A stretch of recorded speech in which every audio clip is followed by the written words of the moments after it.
I'm Tracy Townsend, and I'm going to be bringing you through this week's top 10 stories. Now, in the news around Columbus this week, 10 TV's Doug Petcash took a much closer look at a bill that would give Ohioans $3.5 billion in property tax relief. And advocates are pushing for more funding in the state budget to give working families a child tax credit and some ways to split child care costs. Plus, a local fire station is being forced to shut down next month after voters rejected a levy twice. The Ohio Prenatal Equal Protection Act will soon be introduced in the House. The bill would create legal protections from the moment of fertilization. All that it does is simply identify the preborn human being as a person under the law and deserving of the equal protection of the law. That means if a woman gets an abortion, she would be charged for killing another human being. However, there are exceptions to the law, one to save the life of the woman, or two, a spontaneous miscarriage. It gives the same protections to the preborn human being that a born human being has. What would you say to someone in Ohio who voted to keep abortion? Over 50% of Ohioans voted to keep abortion. I would say they voted for something evil. And in our country's history, there have been many times where, unfortunately, the people have desired something evil. Rhiannon Carnes with Ohio Women's Alliance says she will fight against this bill. Ohioans have already spoken and said that we should protect abortion access and reproductive freedom in our state, and it is now written into our state Constitution. Carnes thinks lawmakers are wasting their time by debating the issue once again. This is just another attempt at extremists and extremist legislatures attempting to abuse their power and authority over Ohioans. When it comes to IVF, the bill does not directly say if IVF will be banned or not. Beigel says if the bill passes, IVF will be affected because human life will begin at fertilization. The entire IVF industry would have to change how they handle the humans they create. Carnes says this bill does not respect the decision that Ohio voters already made by passing the constitutional amendment. She says she wants everyone to remember that abortion is legal in Ohio. You have the right to make the decision that is best for you and your family, and no politician has authority and power over that. Those are personal decisions.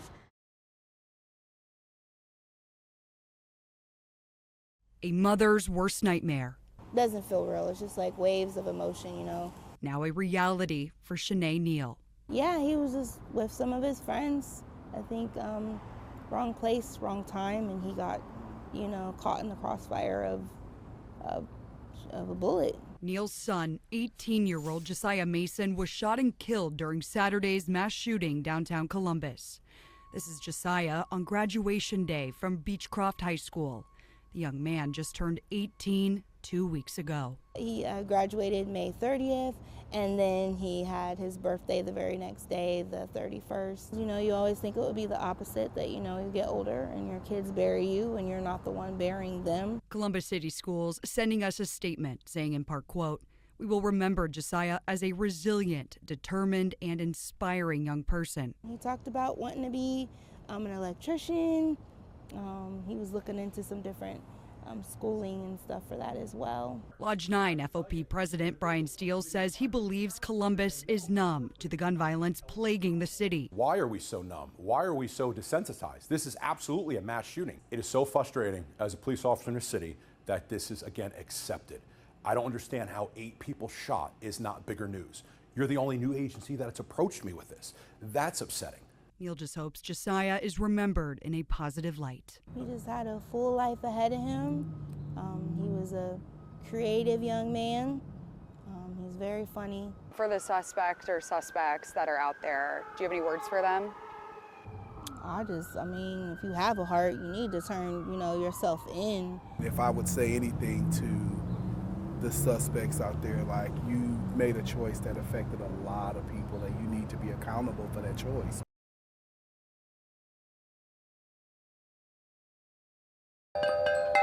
It's sad. I'm disappointed. Tanya Jones lives less than a half mile from Station 193. They were always great and nice and very acknowledgeable. She voted to support the levy, but it failed by just 33 votes. Now residents might not be shelling out more in taxes, but closing the fire station could still cost them. Do you know this could also make your home insurance go up? Yes, unfortunately. I'm not looking forward to them. The further you are from a fire station, the more your rate's going to be. The longer the response time, the more your rate's going to be. Insurance agent Jim Highfield says there is no doubt that losing the fire station could hike up homeowners insurance, likely by 1 to 5%. In the long run, if you don't have a fire station, you increase the risk of it taking longer for a fire department to get to you. And that's what the rates are all about, is the risk. That's what the rates are all about, 100%. But it's about more than money. Neighbors like Tanya are worried it could take longer for fire crews to respond to emergencies. There's a lot of elderly that's around here. What are they going to do? Fire Chief Bob Arnold says longer response times are inevitable. The department is cutting staff, laying off firefighters. Now the station on Sullivan Avenue will have to take on about 6,000 more calls each year. That's double what they respond to now. You want what's best for the community and what's best for your firefighters. And obviously, layoffs and closing stations aren't what's best for either.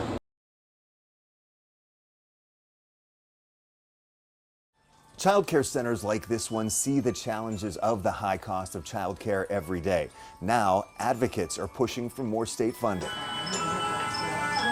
Nap time at Heavenly Kids Center for Learning in Columbus. An opportunity for them to decompress and come back to us re-energized. Jamez Burton is an energetic teacher of preschoolers here. She sees the struggles of some families. And I've heard from a lot of my families that can't come back because they can't afford it. Jamez is also a mother of 3 beautiful children who also come here with me. Even as a teacher, she receives some state assistance for her kids to learn here. If I didn't get that assistance from the state and, my director being accommodating for what I could pay for my children, I wouldn't have nowhere for them to be able to go.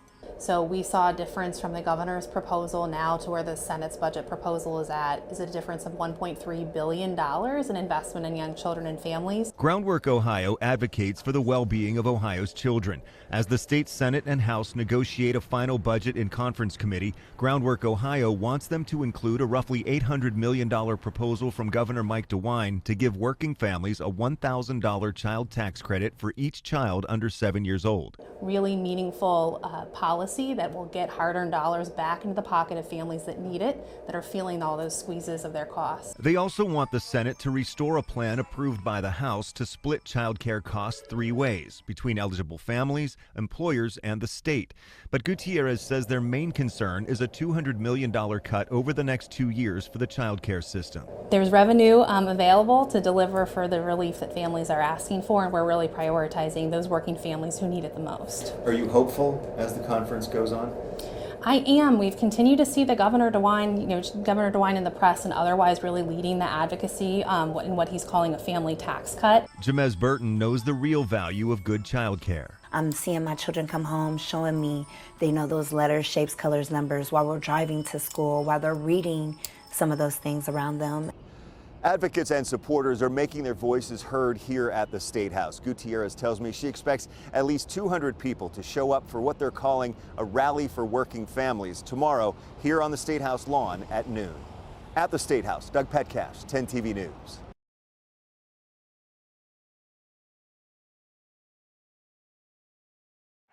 We're seeing protesters overcome the police. From the January 6th storming of the U.S. Capitol in 2021, Your Honor, I had a lapse in judgment. To the attempted kidnapping of Michigan's governor the year prior, the attempted assassination of presidential candidate Donald Trump in 2024. Cody, why did you hate the governor? Why do you say you hate the governor? To the arson at the home of Pennsylvania Governor Josh Shapiro this year, political violence hits home for Ohio Democratic Senator Casey Weinstein.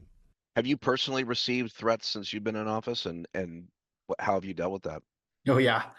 I sure have. I've had protesters show up at my home. We've had messages left on our doorstep. I mean, it's constant on social media. You know, people have shared our location. They've shared pictures of our children. In the wake of the shootings in Minnesota involving 4 state lawmakers, Weinstein says he's thankful Governor Mike DeWine ordered increased security at his home, the State House, and the offices of Ohio lawmakers at the Rife Center downtown. The Hudson Police Department agreed to do a few extra runs by our house today and yesterday. And the governor and the Senate president asked the Ohio Highway Patrol to do enhanced patrols of our home. So we've had some enhanced patrols for, in their words, the foreseeable future, which we really, really appreciate. He says the shooting in Minnesota, which targeted state lawmakers, is chilling, he says, because state lawmakers, no matter the state, often fly under the radar.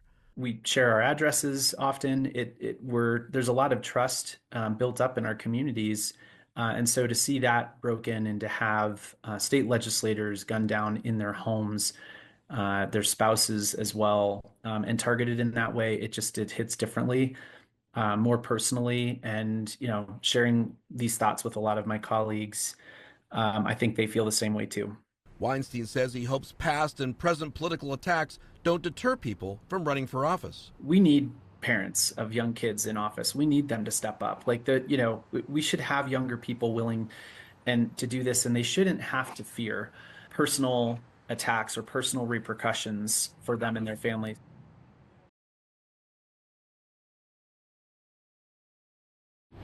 On June 3rd, Leonardo Fausto went to the Franklin County Courthouse to plead guilty to a speeding ticket. Surveillance video shows an ICE agent waiting for Leonardo in the hallway. When he leaves the courtroom to go pay his $200 fine, the ICE agent stops him.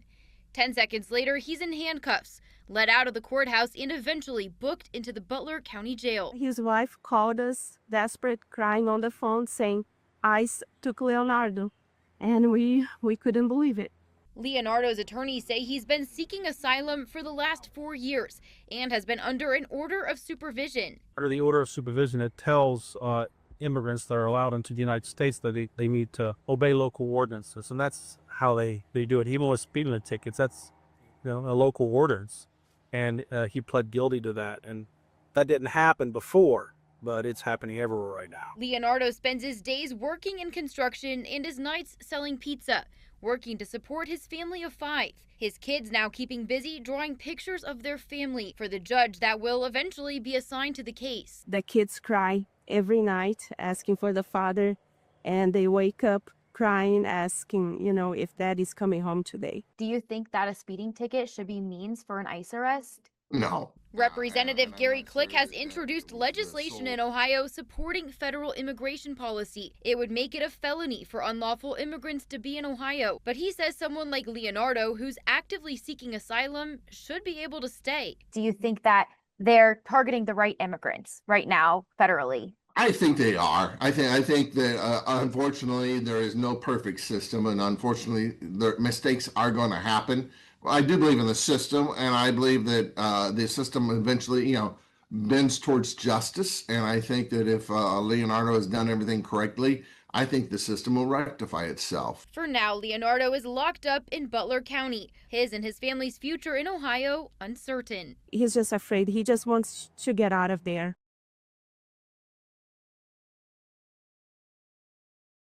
It's older neighborhoods just like this one that are most likely to have lead piping inside the homes and running into the homes. In fact, here's a map from the city of Columbus that shows almost every home along Marcuson Avenue having some sort of lead service line. Now, I presented this very map to the representative that put forth that bill. I printed out part of the map from Columbus that does fall in your district in Marion Village. Yes. And to look at all of that red, which are lead lines. Ooh-wee. It makes me sad, because what families don't even know is the lead that could be, the particles that could be seeping into their water, it shows up in their child's behavior. Democrat Assistant Minority Leader Dontavius Gerals, along with Republican Representative Monica Robb Blaisdell, wrote the bill, hoping to tackle Ohio's lead pipe problem. We went door to door to door in Representative Gerald's district, asking people if they knew they might have lead pipes bringing water into their homes. Were you aware that your home has lead pipes? I'm sure it probably does. I mean, it's 100 years old. Is that something that, concerns you and your family at all, or? I don't know that we've talked about it much. I had a buddy that does plumbing replace a lot of the lead downstairs with all copper. Yeah. So we've replaced a lot of it. But like underground, I don't know. Columbus has already started taking on the task of replacing lead pipes in the city. It's mapped them out and is working on it a bit at a time. A Biden administration ruling requires water systems across the country to identify and replace lead pipes within 10 years. This bill gives 15 to get the job done. But it's not a cheap venture. It's estimated to cost $5 to $6 billion. Is the state willing to put up money to do it? I think that there's a will to want to invest, particularly when local communities have a plan of action to address these lead service lines. There is bipartisan support for this, but the big question there is there enough for it to make it to the governor's desk? Colin Dorsey, 10 TV News. I would say like my prime age of it was like 16 to 21. Hannah Morris of Clintonville says her use of opioids started casually with pills. Honestly, it worked within that 4-year span off and on. It kind of worked up pretty quick to heroin and then like IV heroin use. After a half dozen stints in rehab, she was able to break free of the opioids' grip. It's night and day different. My life feels completely different from that. It feels just like a whole different lifetime. Ohana managed to escape. Many Ohioans don't. According to the Ohio Unintentional Drug Overdose Report, in 2022, more than 4,900 Ohioans died of a drug overdose. But the numbers are improving. In 2023, the number of overdose deaths dropped to 4,400, a 9% decline year over year. I wanted to hear from Attorney General Dave Yost on the importance of the $200 million Purdue Pharma settlement in helping Ohioans. I reached out for an interview, but he was not available Tuesday. His office provided this video clip in which Yost says dollars are never going to bring back the massive number of lives that were lost to the opioid crisis. We still have addiction in our communities. We still have families that have been ripped apart by this. And the Sackler money at least can be turned to good ends toward treatment and prevention and education. Ohio will receive the settlement money over 15 years. 55% goes to the One Ohio Recovery Foundation to help communities address the crisis, 30% to local governments to support community recovery, and 15% to the state to offer prevention, treatment, and recovery support services. In a statement, One Ohio spokesperson Connie Luck said, the One Ohio Recovery Foundation will continue working closely with partners across the state to ensure these funds reach the communities and families most impacted, turning settlement dollars into lasting healing and hope. Hannah Morris calls the settlement satisfying and believes it will help. The fact that it's going back into the community, like we do have to clean up the mess, but I think there's a lot of work to be done, and it does start with money. Now off opioids for 8 years, Hannah looks forward to what life has to bring and to new adventures with her husband of a year and a half. I feel like my life is just beginning too, so I'm excited to see maybe kids. I don't know. I couldn't tell you, but I'm definitely excited about my future. Thanks for joining us for Around Columbus, where we share impactful stories from across Central Ohio to keep you safe and informed. For more news, be sure to download our free 10 TV News app.